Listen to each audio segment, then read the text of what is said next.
The Mustang Mach 1 is back, but is it a true performer or is it all fluff?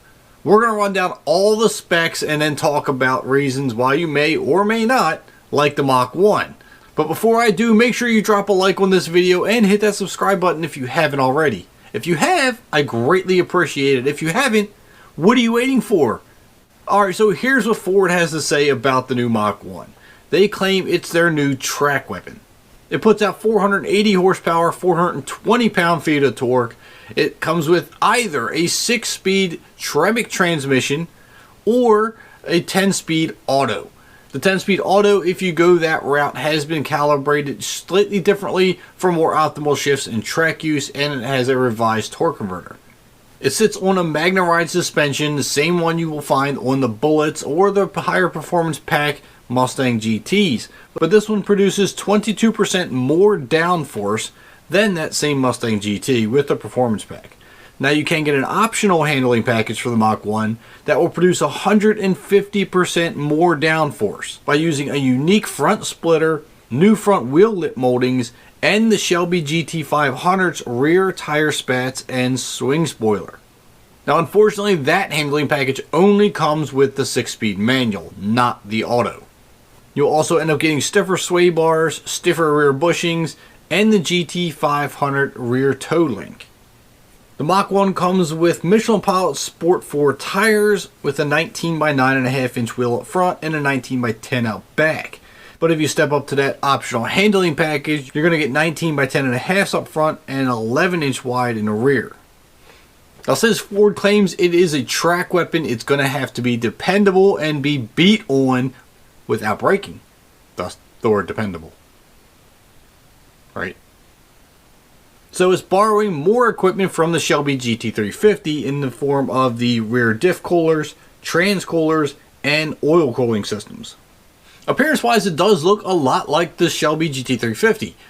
It has almost the exact same front fascia, it has a very similar rear end, the spoiler, which isn't a bad thing because I love the way the GT350 looks.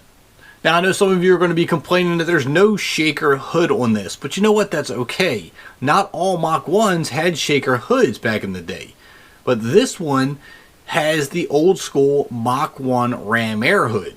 Now if you don't recall, those hoods were very popular from the 71 through I think it was the 73 models. Those were very popular. I don't even believe those models came with shaker hoods, so I feel like that's where this one's reaching from. So on paper it does sound like a good performer. It does look like it's going to handle, but there are some downfalls. Let's start with the fact that mechanically it's kind of a spiced up Bullitt. You have 480 horsepower, which I'm going to be honest is a little bit of a disappointment. The only reason you're getting that is because you are getting the same intake manifold off the Shelby GT350 on a 5-liter Coyote engine.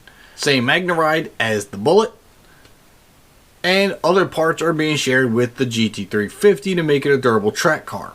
So it's kind of this red-headed stepchild that Ford mushed together from parts from the Bullitt and parts from the Shelby GT350. So they come up with the Mach 1, which I don't know there's really a market for. It's kind of a cool novelty piece, but how much better is it? I mean, it's not going to be better than the GT350 as far as handling performance. I mean, the GT350 has a significant horsepower increase over this Mach 1. The Bullitt, well, it may not, the Bullitt won't handle as well as at least this one sounds. This one sounds like it's going to handle a lot better than the Bullitt, but not as good as the GT350.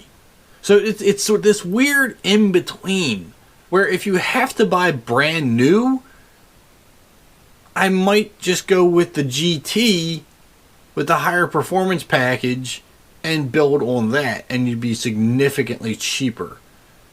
Now there is a cool novelty if you want to have a Mach 1 and maybe a collector's piece. I don't even know if it's going to be a collector's piece, but you know, a lot of people are going to buy it thinking it's going to be.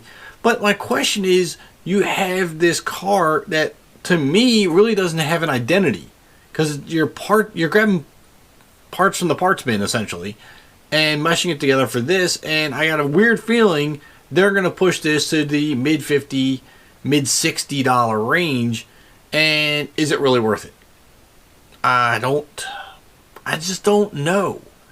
I feel like this is a little bit of a different disappointment. I feel like if they would have brought this out with more horsepower, something close to the 540 horsepower range or somewhere in the low 500s, maybe that would have been a little bit different.